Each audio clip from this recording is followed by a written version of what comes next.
Okay. Now, I'm going to be honest with you. I'll bring Dubs up again because I think there's a chapter in here that's just for him. Okay. It's called denial management. Right. And I start every book out with denial management because a lot of guys have a hard time owning their shit. Right. They're not comfortable with who they are. Damn, that's a shame.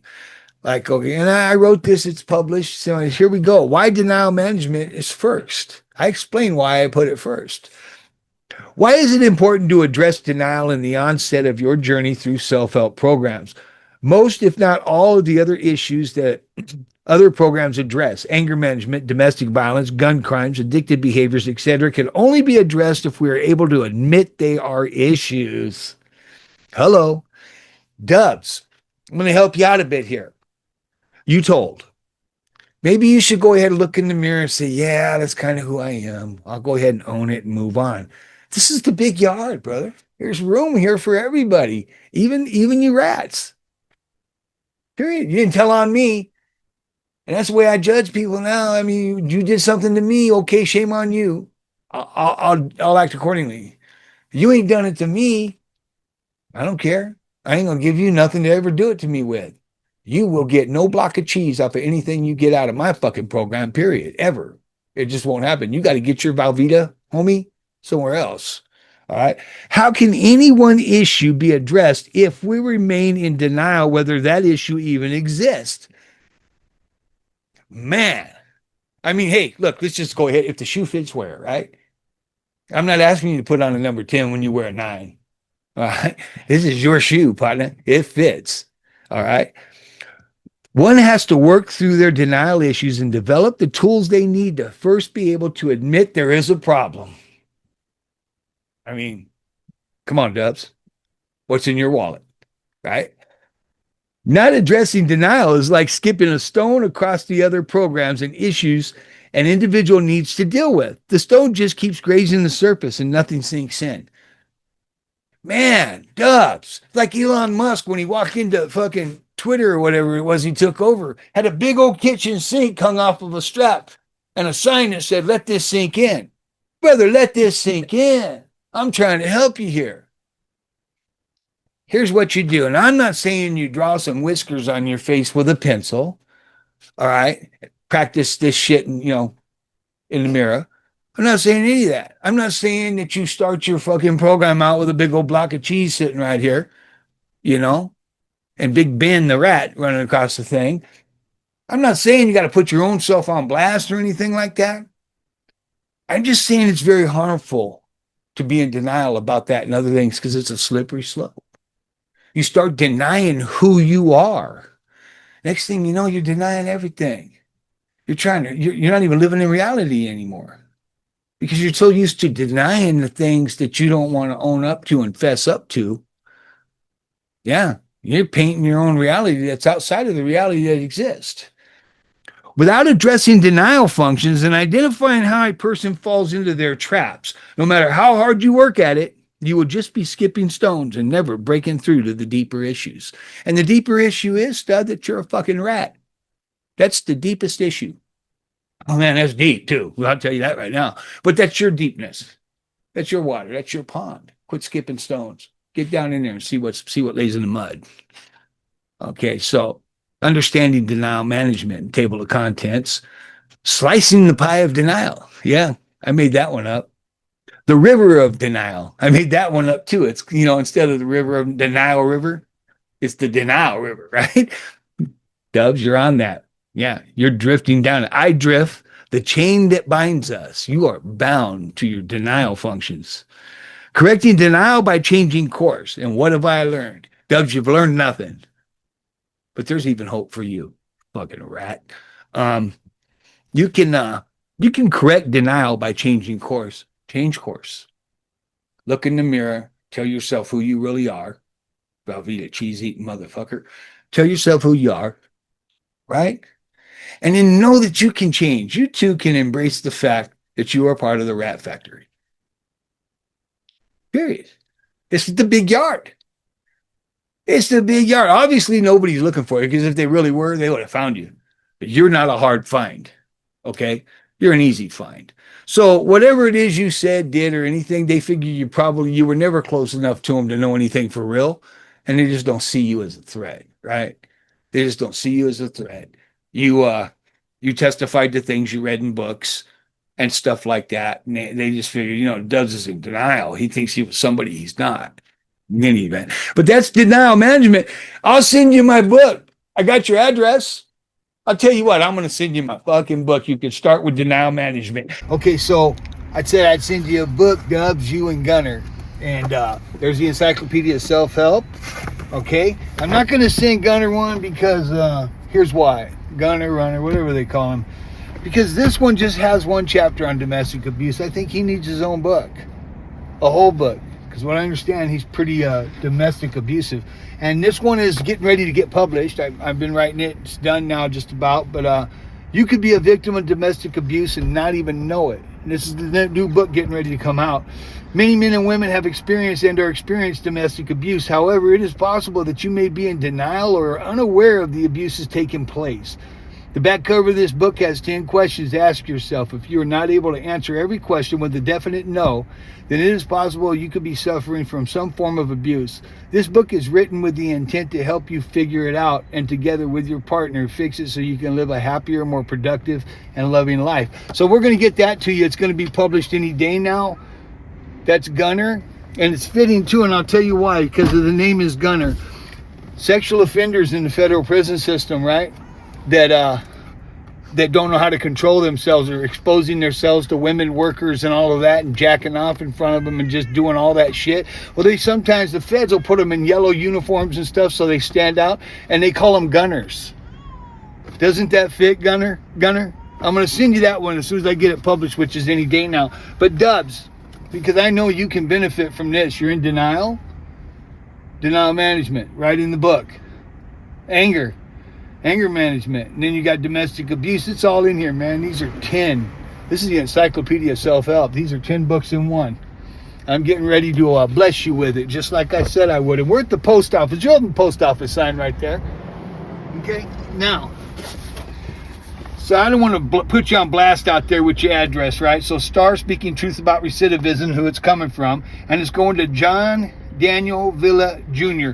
and it's Oxnard, California, in apartment 412. So I don't get you out there on blast, right? I want to dox you or nothing. It's not my get down. I don't want to see you hurt. I'm trying to help you here. This is a great book. After you do it, I want you to come online and tell people how much it's helped you, just like everybody else who's done it does. That's all. So I'm reaching out to you, man. I'm gonna try to help you better yourself, improve the fucked up individual you are, and become that hero to all these people you could be that they think you are. All right? Show them the post office. We're getting ready to go in. Good deal. All right, we'll see you next time. And you can let us know how it's working for you. So I got your address. No, you don't have to give it to me. Just let me know when you got it. Come on the YouTube Yardga and let me know you got my book and that you're working on denial management. And then we'll get you into. And then while you're working on denial management, I think that Gunner should too. And then I think you should go to domestic abuse because you strike me as an abuser. Okay. I don't know why I get that vibe from you, that whole stilo, but from what I've learned to know about you, I think you should go right to domestic abuse. All right. And I think Runner or Gunner or whatever they call him. All right. I think also he should skip to anger management. Okay, because that's one angry cat, man. He hears this stuff and he gets on that show and he's just letting his fucking mouth talking shit about all these neighborhoods and stuff. Let me tell you something, buddy, partner. In Oregon, those Mexican tips you're talking about will do bad things to you. You know, they do bad things to good people sometimes. Imagine what they'll do to a piece of turd like you.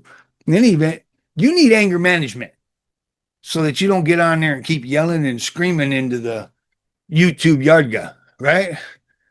Because you're another one that's not hard to find. You're always screaming so loud, you just got to follow your ears. Boom. Oh, yeah, there he is, that way. Okay, so we send you straight to, after denial management, to anger management. Dubs goes to domestic abuse. Okay, now, when you're done with domestic abuse and anger management, I'm going to need you both to do co-occurring disorders, which is what takes place before co-occurring disorders takes place before the addiction recovery, drug addiction, because we want you guys obviously have some psychological issues, right? And we need you to go ahead and get into the psychiatric part of your fucked up mindset. And then once you straighten that out, right, and you get your psychiatric issues dealt with and you get on the right meds, we can get you into addiction recovery because there's no sense in doing addiction recovery if you're fucked up psychiatrically and you ain't dealt with those issues, right? So now we're going to have both of you. Now you'll be on the right track, man. You'll be doing good shit. You'll know who you are that you're at. You'll no longer have the anger issues that you've had. You'll quit slapping your fucking wife around in front of your kid, Dubs and Gunner. Yeah. Oh yeah, and you'll stop smacking Gunner around.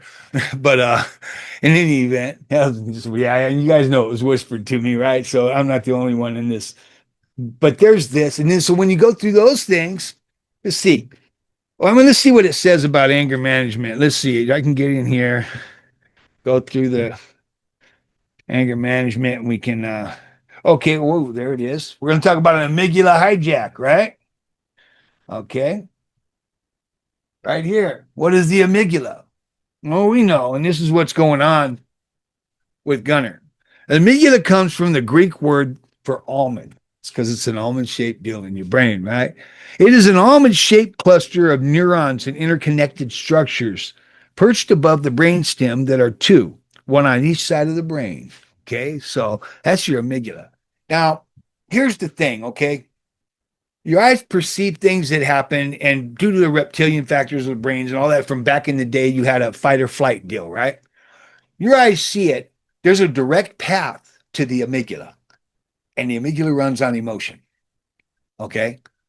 Now, that direct link, when it sends that spark right back to the amygdala starts to take over. It starts to hijack the thought process, right?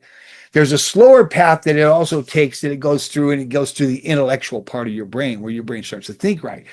Now, people that don't really have these issues know how to keep the amygdala from hijacking their whole system, and they do it with intellect, right? So you always want this I over E, right? You want intellect over emotion, right?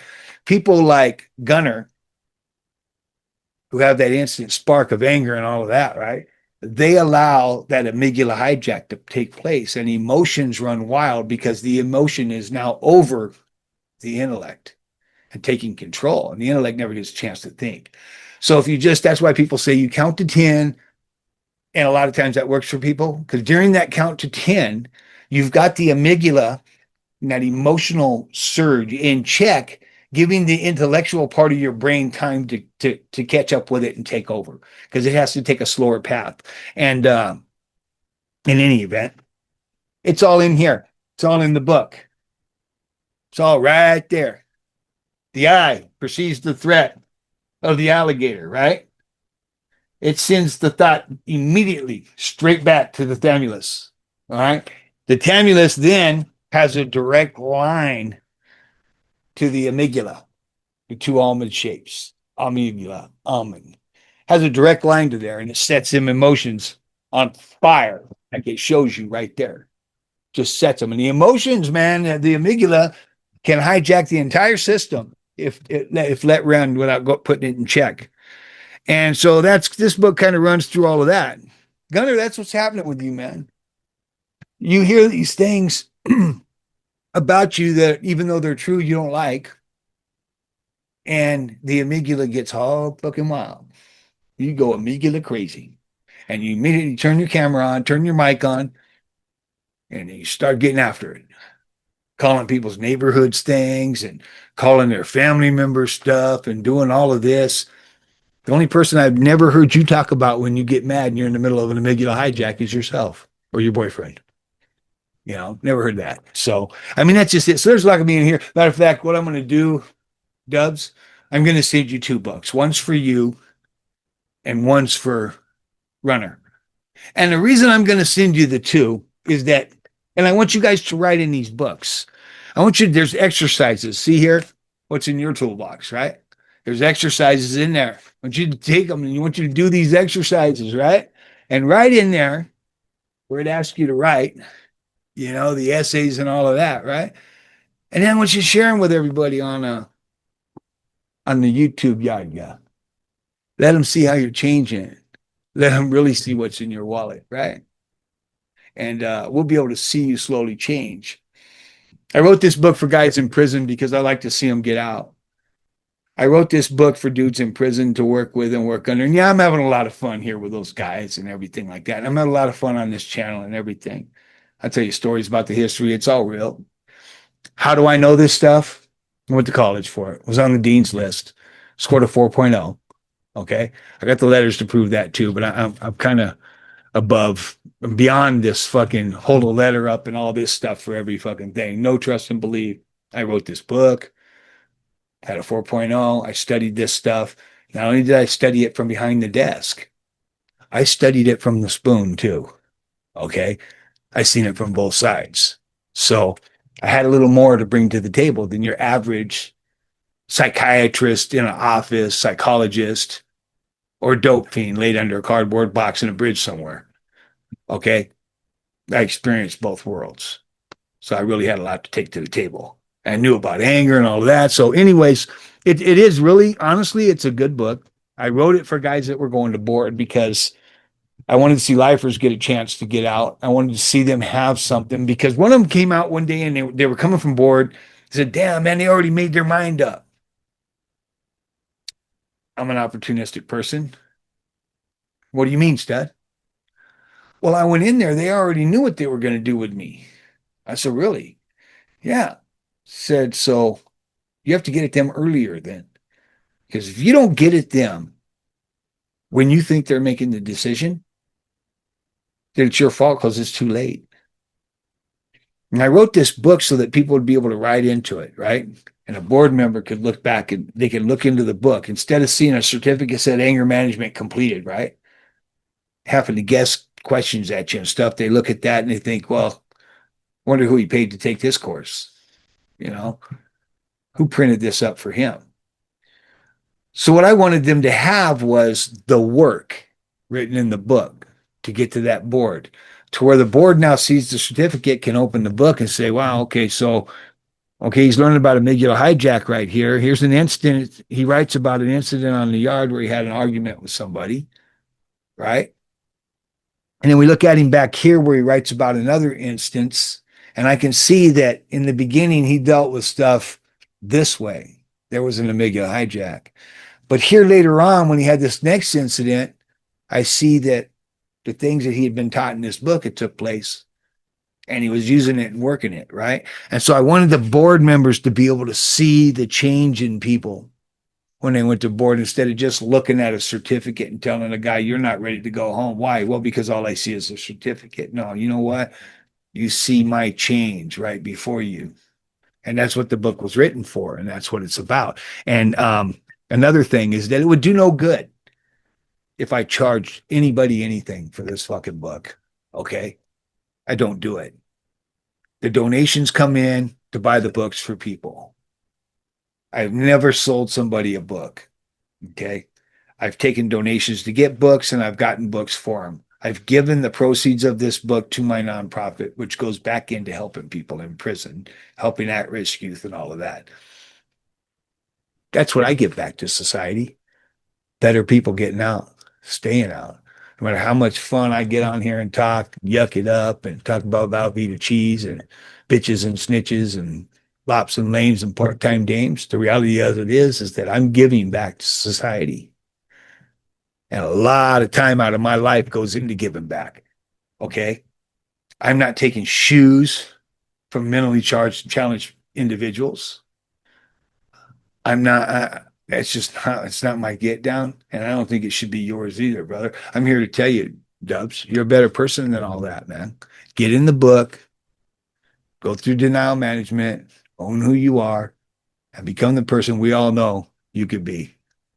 You ain't got to tell on nobody to do it. So, anyways, fellas, ladies and gentlemen, we'll see you tomorrow night with something. I don't know what it is because I never do.